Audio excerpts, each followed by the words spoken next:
I had 3 donkeys since my coffee break this afternoon. I'm here to inform you about some of the things that are going on the highways and byways here in our Commonwealth. According to Allstate, Boston is no longer the worst place to drive in these United States. It was taken over by Baltimore. We're number 199 out of 200. In the previous 5 years, Boston was the worst place to drive 4 out of the previous 5 years. The 1 year that Boston wasn't the worst place, Worcester was. Thank you, Worcester. So I'm here to tell you about some of these tips that you can follow to help make our roads safer here in the Commonwealth. So just let me share a couple things with you. I will have a little Q&A at the end of this. I'll fix myself a little turbo shot or a tequila shot. Either one, same to 5. Yeah. So some of you might not be committing all of these traffic violations, but you've all committed some of them. You better be doing all of them, because I'll tell you, I know you have. Don't ask me how I know, I just do. This is my job. First, let's talk about the Boston left. Here's what I'm telling you. The Boston left, we've all done this, we've all seen this. I saw a half dozen of these on my way here tonight. It's when someone gets in the left-hand turn lane, and they take a left-hand turn, right when the light turns green. They got it, it's like a bat out of half. They hit it, they get in front of everybody. Now, the people that do this know it's wrong. I know it's wrong. And the oncoming cars know it's wrong as well. We all know this. We all know this. Now, I'm not saying that we have cameras in all the traffic lights and all of the intersections, but I'm saying we've got your photo.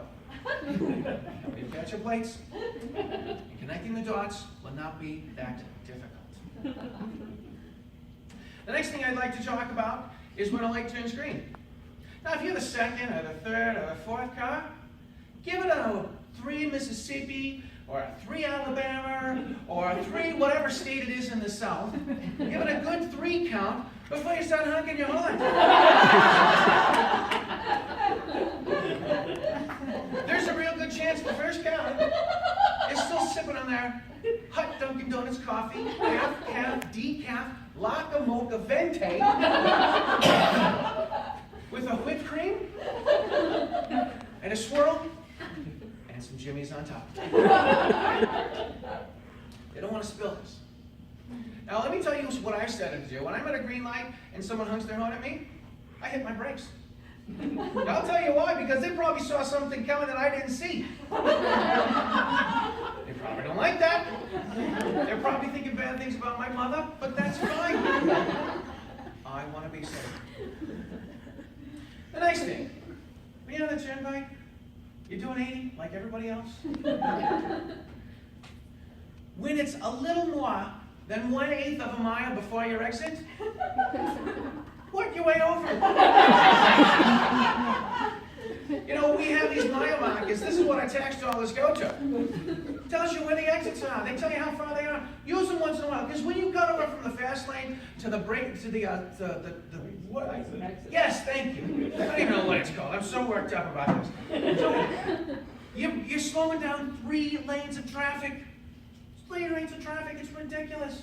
So use these signs. This is what the money goes towards. And the next, if you use your directionals, it doesn't matter if you cut someone off. Use your directionals. This is what they're for. They're completely flawless. All of the modern cars have these.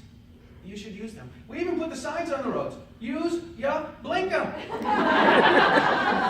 on, we're trying to tell you. We're trying to help you out. The biggest one, it happened to me twice this morning at the same stop sign. So I'm trying to turn left onto the main road, and a car over here stops and waves me through. Now, I don't know if they couldn't see that cars were still coming from my right.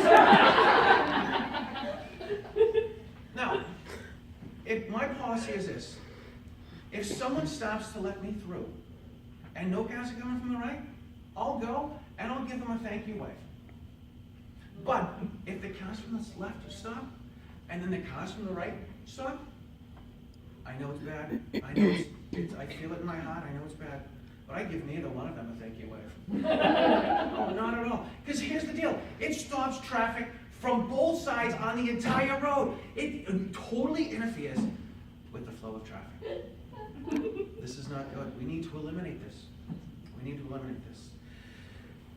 Now, if anyone has any questions, I would be glad to take a couple of questions. Yes, ma'am. Charlie, what do I do if the state trooper comes flying up behind me on the fast lane on the Mass Turnpike? Oh, it's an easy. You're flipping the bird. Thanks. Yes, sir. How about the choice? I work in Boston, and I have to deal with that. Who has the right of way? Oh, right away with the trolleys? Oh, I know what you're talking about. Right on Huntington Avenue? Right on Route 9? Right by the Museum of Fine Arts? I know what you're talking about. Here's the deal. The trolley has the right of way. I'll tell you why. They're on tracks. If you are going to play chicken with a trolley car, God bless you. God bless you. They have the right of way. Yes, ma'am. Is there something that can be done about potholes? Well, that's a great question. You know, I am so glad you asked me, because last week I was in a meeting with Governor Charlie Baker, and I said, Chuck, we got all these revenues coming in from the sale of marijuana. We got all this extra cash in our budget. We need to take that money and fill up the potholes, truly making them potholes. All right. Well, with that, listen. I thank you very much. We can really make Boston and Massachusetts one of the safer places to drive. Maybe if we work out, we can get to number 48.